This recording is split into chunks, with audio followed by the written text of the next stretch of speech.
Hello everyone. All right, this was unplanned. This is a very impromptu reading. I wasn't planning to record this by any means. I was, in fact, planning to do a reading or an energy update on the full moon in Gemini, and I very quickly realized that it's still a while away. It's on the 27th, so I'll probably pull that reading in a couple of days. But it's 6 a.m. right now, and I've been up since 4, and for some reason, I have been thinking about Scorpio season, right? We're almost at the tail end of it, and Sagittarius season is going to begin on the 22nd when the sun enters Sagittarius. For some reason, I haven't been thinking about Sagittarius season at all. I've just been thinking about Scorpio season and how potent it is. Now, I'm going to give a very brief, I'm hoping it's brief, gist about the mythology of Scorpio season and the beginning of winter. And you're most welcome to fast forward this and move towards the reading if you'd so like to. But if we think about Scorpio, it's Pluto, right? This is Hades, which is the god of the underworld. According to the Greek mythology, Persephone, who was the daughter of Ceres and Jupiter. Ceres was, the goddess of agriculture and grain and springtime. And Jupiter, as we know, is the ruler of Sagittarius. Hades fell in love with Persephone and eventually abducted her and brought her back down to the underworld with him against her will, against her wishes. And that made Ceres, the goddess of agriculture, incredibly upset, which is why it is said that every time Persephone was taken down into the underworld, Ceres would get upset. And when she would get upset, there would be no grain, there would be no harvest. A deal was made. A deal was made by Jupiter and Hades that Persephone would spend 6 months of the year in the underworld to help the lost souls. Why 6 months? Hades tricked Persephone. It was known that if one ate anything in the underworld, it would force them to never leave. Hades gave Persephone a pomegranate. And as we know, if you're familiar with the original Rider-Waite, the high priestess has a veil behind her which has pomegranates all over it. Pomegranates are known to be, fruits of death, but also temptation. Persephone only ate 6 seeds of those pomegranates, which is why then it was decided that she would spend 6 months down in the underworld and 6 months on earth. Which is why, in turn, we have 6 months of winter and 6 months of, spring and summer. Because whenever she would be down there, Ceres would be sad, she would be upset, and nothing would grow. I was thinking about all of this because we're approaching the winter solstice, because we're approaching colder times and colder weather. I wanted this to be more so a Sagittarius season energy update, with Mars and Mercury and the Sun all moving in the sign of Sag. But I feel like a little bit of reflection on Scorpio season is very important, because I feel like a lot of us have done that deep dive. We have gone down into the underworld to almost resolve things that have been stuck there in our subconscious mind for too long. Scorpio season can be incredibly difficult. We also had a couple of eclipses before and during Scorpio season. That made life a little difficult. Now that we're approaching Sagittarius season, again ruled by Jupiter, who is coincidentally the father of Persephone, there's almost this wide-eyed, optimistic energy that we can look forward to. Only if we've done the work in Scorpio season. Does that make sense? Only if you had taken that deep dive, if only you hadn't brushed things under the rug and you had actually learned what you needed to learn. It's almost like that is when Jupiter blesses you with that optimism. It blesses you with that bigger picture. Sagittarius is the sign, it's a very happy-go-lucky sign. And I know that doesn't apply to every single Sagittarius out there, but that is the archetype, right? It is a sign of philosophy, of travel, of wisdom, of ideas, of broadening your horizons, broadening your mind, because you've done that deep dive. You don't want to go any deeper. There's nothing deeper than the underworld, right? So let's see. That was a lot of talk, but I just wanted to get this out there. Like, I'm not very well versed in Greek mythology, but it fascinates me to no end. So whenever I find the time, I always do a little bit of reading to educate myself, and I really wanted to share this. So I hope this was enlightening to a few. Now, I should mention, like I said earlier, the Sun is entering Sag on the 22nd of November, and Mars is entering Sag on the 24th. So this is going to give us a little bit of a boost. We may suddenly have wanderlust. We may suddenly want to delve into higher education. We may suddenly want to explore a different culture. We may suddenly want to learn a new language, right? Go for it. This is the time to broaden your mind. Let's start off with some oracle cards. We have divine guidance. I was talking about Persephone and how she can be the high priestess in the tarot. So I feel like there has to be almost a connection with your intuition that doesn't break. Even though we're coming out of that Scorpio psychic season, don't let materialism get in the way, because Jupiter, again, planet of abundance, right? It can be a little materialistic. Every archetype, every zodiac has a shadow side, and the shadow side of Sagittarius is materialism. And some of you may even gain weight, right? That's what happens. But overindulgence should be curbed at this time when it comes to food or anything else. And a connection with your higher self, with your intuitive self, needs to be maintained. You may also be having very vivid dreams. I know I am. And that is because Neptune is retrograding. Thankfully, it's going to go out of retrograde on the 6th of December. Things are going to start making a whole lot of sense post that. And then we have willpower. I was talking about overindulgence. It is the holiday season, right? We have Thanksgiving, and then we have Christmas, and it can be very easy for us to lose ourselves. My advice is to control yourself, control the temptation, control your urges to either eat, drink, or overindulge when it comes to negativity even. That can happen. Sometimes holiday season, especially if we are lonely, can make that loneliness worse, right? 5 of Pentacles, 5 of Cups.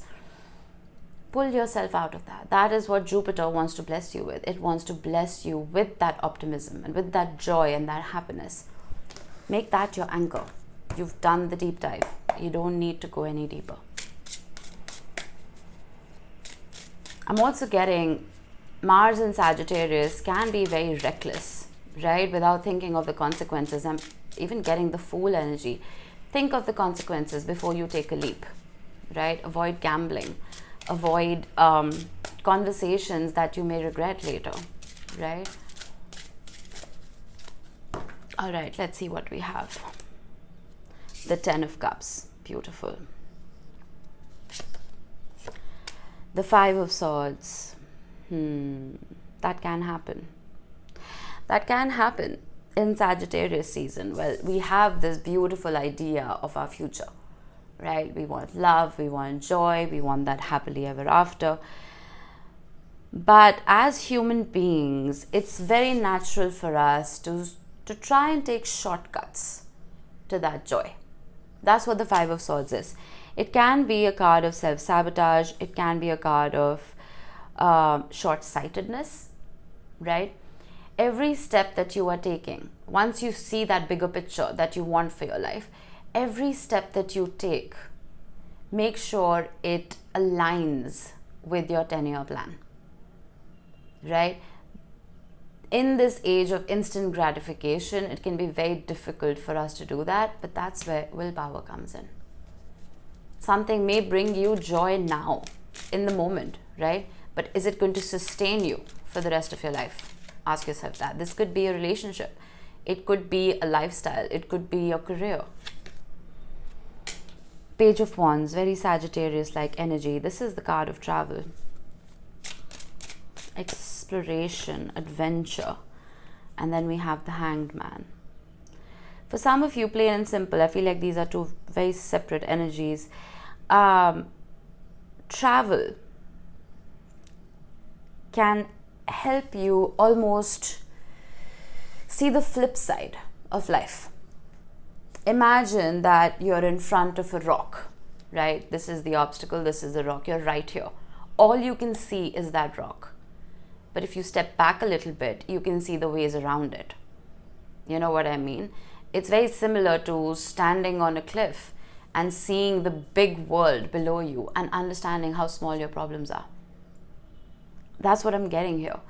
There has to be some kind of adventure. It could be as simple as getting yourself off the couch, right? Getting out of your comfort zone, doing something, I wouldn't say dramatic, but different, right? If it could be as simple as, let's say you spend half your day on the couch, right? Spend half a day in the garden, or a third of the day in the garden, or in the park, or near a body of water. Anything related to nature, anything that will pull you out of your regular routine. And if you can travel, well, nothing like it. The Seven of Swords, you see, the 7 and the 5 of Swords are both here. So my dogs are barking. I hope they settle down so I don't have to pause. And the Empress, does that not look like Ceres, Persephone's mother?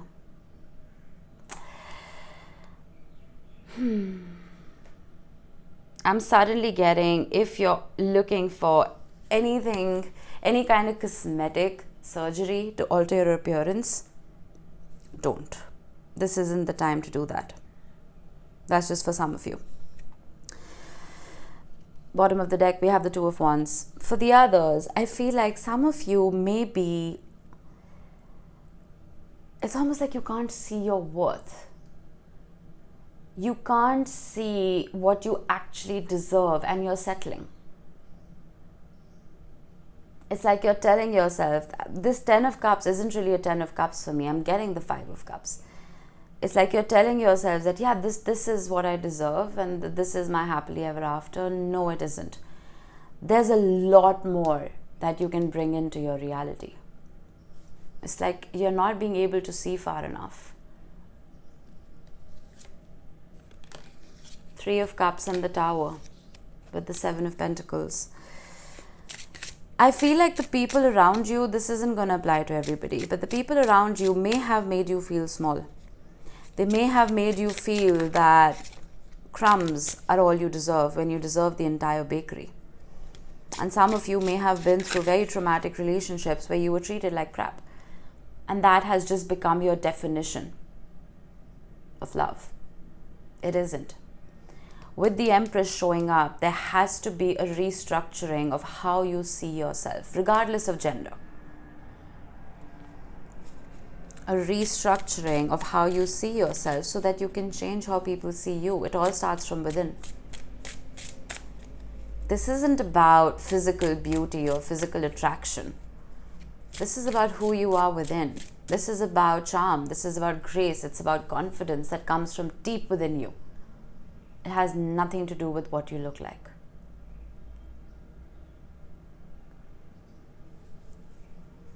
I'm going to get a card in the middle. The Page of Swords. I'm getting, again, be very careful of who you're following on social media. Like I said, in this day and age of instant gratification, people will upload anything that makes them look good. Right?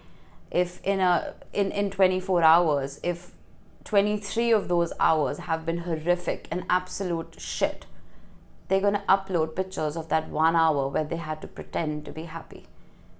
And that may lead you to think that their life is perfect. And that may lead you to start questioning your own life and your own joy. Start unfollowing people who make you feel less than you are. And for the others, I also feel with the Page of Swords, which has been modernized into the card of, spying and stalking. If not on social media, but at least energetically, I feel like someone's keeping their eye on you. I don't know if that's something you want, But either way, I'd be careful. And then I have the moon.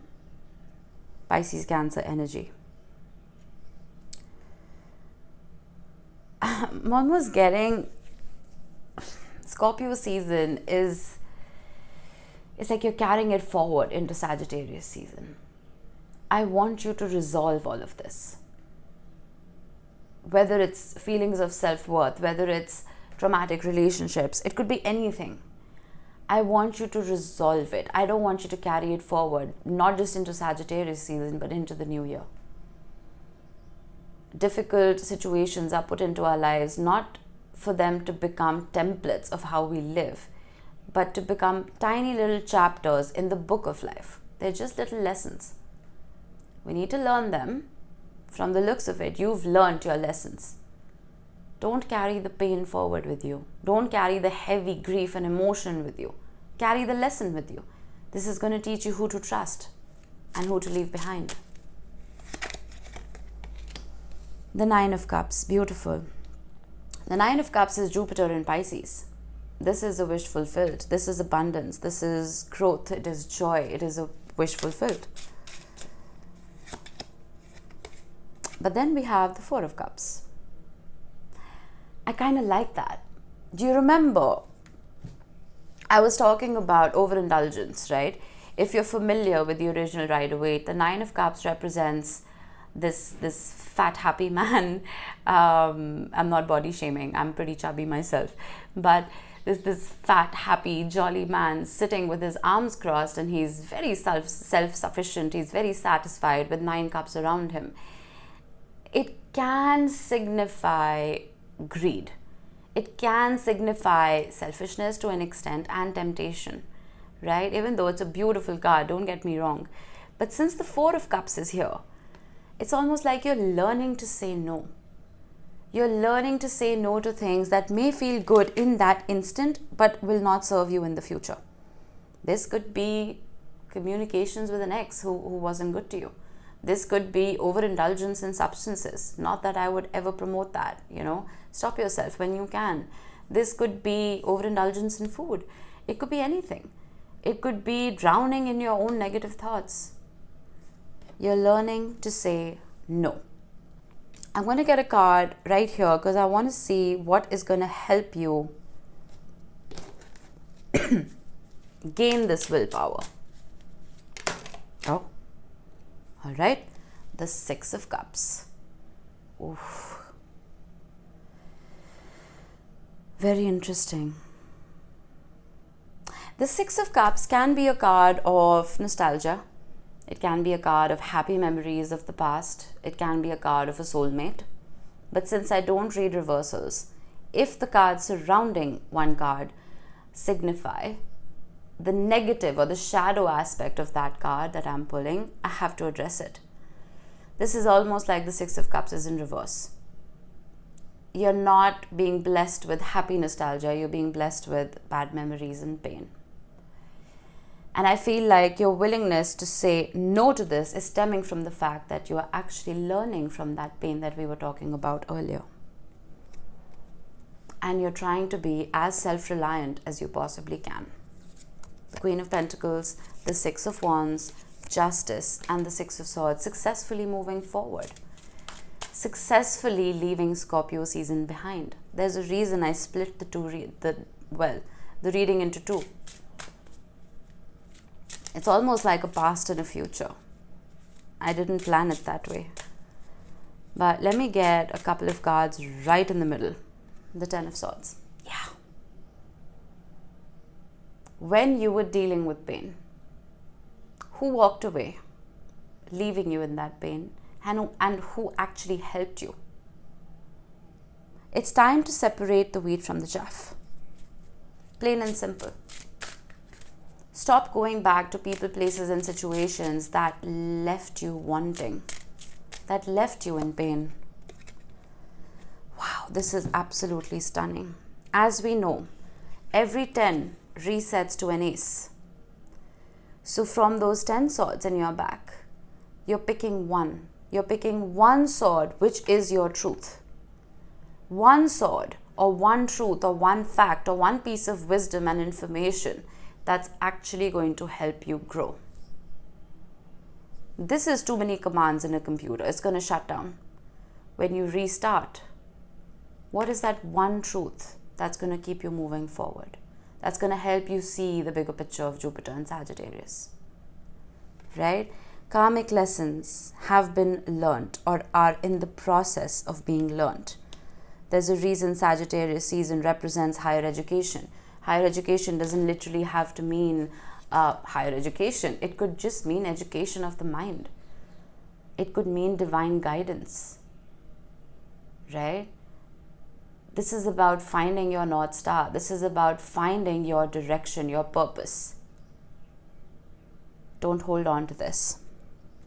Oh, I absolutely love this. This is the last card that I was going to flip over. We have the Death card with the Page of Cups. We have Temperance, and we have the Three of Wands with the Four of Wands. Temperance is a Sagittarius card, and the Death card is Scorpio. You see the transition? There's a beautiful transformation that is happening. This is not going to apply to every single person watching this reading, right? But for the few of you that this is resonating with, this particular time before the winter solstice, this particular bridge between Scorpio and Sagittarius season is very potent in energy. And you need to almost look at it. You need to look at it so you can savor it. Don't cross the bridge without looking around you. I can't explain it. It's transformational. There's no looking back after this, is what I'm getting. I think you've done that enough. Right? Sometimes we keep waiting for happy memories to show up. They may for a split second, but then very quickly the sadness takes over. The pain that you went through takes over. So it's time to leave all of that behind and move forward. Tap into this energy. It's going to serve you very well. It's almost like closing up that book and starting a new one. All right, I was really guided to do this, and I'm so glad I did. I'm feeling better. I'm feeling lighter. I hope this helped you guys, and I will be doing the Gemini full moon reading soon in a couple of days, followed by your December energy updates for every single sign. So I'm going to see you then. I hope this helped. Bye-bye.